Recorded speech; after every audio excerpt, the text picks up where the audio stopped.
Hello guys, this is Rang Kaushik and you are welcome on our channel UPSC accessible. आज हम पढ़ने वाले हैं मशरूम रॉक्स, टेबल रॉक्स और पेडेस्टल रॉक्स के बारे में। ठीक है, chapter 7 class 11th NCERT geography. Chapter का नाम है लैंडफॉर्म्स एंड देयर एवोल्यूशन। ठीक है, सबसे पहले तो आपको ये बताता हूँ कि ये तीनों चीजें लगभग लगभग एक ही हैं, बहुत ज़्यादा डिफरेंस नहीं है इनमें। ठीक है, ज़्यादा कन्फ्यूज होने की जरूरत नहीं है, बता दूंगा अभी क्या फर्क है।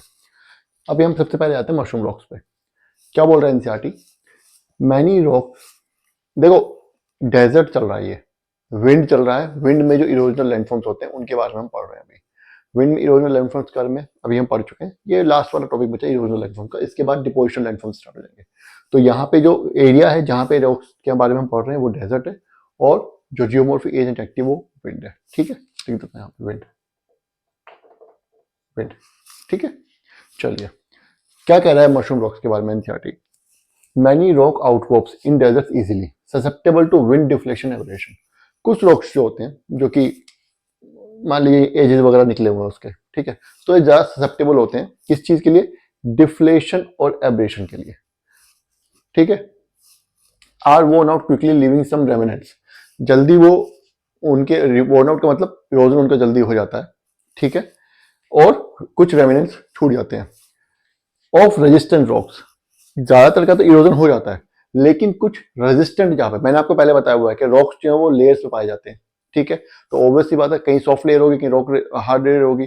जो सॉफ्ट है वो उनका इरोजन जल्दी हो जाएगा, जो हार्ड है रेजिस्टेंट है उनका इरोजन जल्दी नहीं होता। Resistant rocks polish beautifully in the shape of mushroom, और वो रॉक्स जो बच जाते हैं, जो रेजिस्टेंट मटेरियल होता है वो इस तरीके से बच जाते हैं कि वो मशरूम की शेप में होते हैं, इसीलिए इनको मशरूम रॉक बोलते हैं। With a cylinder stalk and a broad and rounded pear shape cap above. होता क्या है मैं आपको बताता हूँ, मशरूम रॉक के बारे में बोल रहा हूँ, मशरूम कहां से आया। ठीक है, होता क्या है, ये मान लीजिए एक रॉक है हमारा, ये हमारा रॉक है इस तरीके से। ठीक है, अब इसमें क्या होगा, हवा डिफ्लेक्शन और एब्रेशन हो रहा है। डिफ्लेक्शन और एब्रेशन मैं बता चुका हूँ। डिफ्लेक्शन मतलब हवा जब 10 पार्टिकल्स को लेके चलती है उसको डिफ्लेक्शन बोलते हैं। जब वो 10 पार्टिकल्स हवा के साथ यहाँ पे हिट करेंगे इसके सरफेस पे इधर उधर, तो उसको एब्रेशन बोलेंगे। वो जब हिट करेंगे तो फ्रिक्शन करेंगे, और इसको जो है क्या करेंगे, इसको इरोड करेंगे, इस सरफेस को यहाँ पे भी करेंगे, यहाँ पे भी करेंगे, चारों तरफ से करेंगे।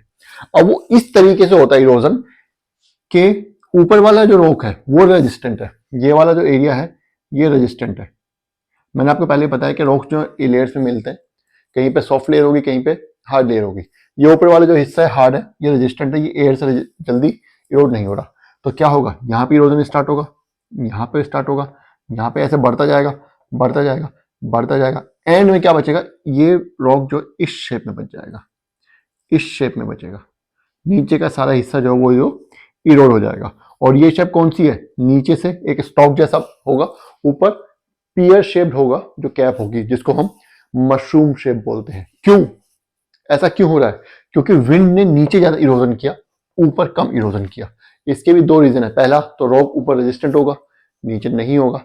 दूसरा इसका जो मेजर रीजन ये है कि एब्रेशन जो होता है वो नीचे ज्यादा होता है, ऊपर कम होता है। क्यों ऐसा क्यों होता है? क्योंकि उसके एब्रेशन के मतलब एब्रेशन के लिए क्या चाहिए, सबसे पहले हवा में 10 पार्टिकल्स होते हैं भारी। हवा 10 पार्टिकल्स को बहुत ज्यादा ऊंचाई तक नहीं ले जा सकती, इसीलिए जितनी ज्यादा ऊंचाई बढ़ती जाएगी उतना ही एब्रेशन कम होता चला जाएगा। समझ आया आपको? तो इसलिए नीचे ज्यादा एब्रेशन होता है, नीचे ज्यादा इरोजन होगी, ऊपर कम इरोजन होगा। इसीलिए इस रॉक का इरोजन जो होगा वो इस शेप में होगा कि वो मशरूम की तरह दिखने लगेगा। क्यों? नीचे ज्यादा इरोजन हो रहा है, ऊपर कम इरोजन हो रहा है। ऊपर का जो ये पियर शेप्ड है कैप है, ये चौड़ी है, ब्रॉड है, नीचे वाला स्टॉक जो है पतला है। बस इतनी सी बात है, इसको हम मशरूम रॉक बोलते हैं। समझ आ गया कैसे बना, ये भी समझ आ गया, क्यों हुआ ये भी समझ आ गया। हाउ एंड वाई दोनों चीजें, मैकेनिज्म भी क्लियर हो गया, सिग्निफिकेंस भी क्लियर हो गई। अब आ जाते हैं हम टेबल एंड पेडेस्टल रॉक्स पे। कई बार क्या होता है, ये जो ऊपर का इसका जो हिस्सा है ये भी प्लेन हो जाता है, बिल्कुल मान लो ये बिल्कुल प्लेन है, ऐसे राउंड में नहीं है, ये बिल्कुल प्लेन है, लगभग लगभग प्लेन है, तो इसको हम टेबल रॉक बोल देते हैं। ठीक है, और कई बार क्या होगा, जब ये यहाँ पे जो रीजन है, ये जब इरोजन और ज्यादा होता रहेगा, यहां से इरोजन और ज्यादा होगा, तो ये हिस्सा कभी कभी टूट के गिर जाता है ऊपर वाले टॉप, तो नीचे खंबे जैसा बचा रह जाता है, उसको हम क्या बोलेंगे, इसको नीचे पेडेस्टल बोलते हैं। समझ आ गया?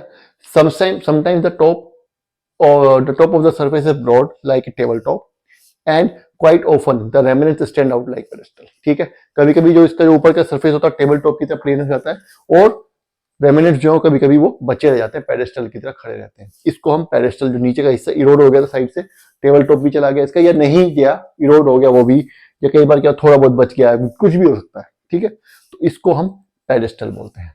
तो मशरूम रॉक में इतना ही था, छोटा सा टॉपिक है, खत्म हो गया है, ठीक है। बहुत जरा इसमें मैं बताने लगूंगा आपको ये करो ये करो, तो कोई जरूरत नहीं, एनसीईआरटी में जितना लिखा था वो सब चीजें बता दी हैं।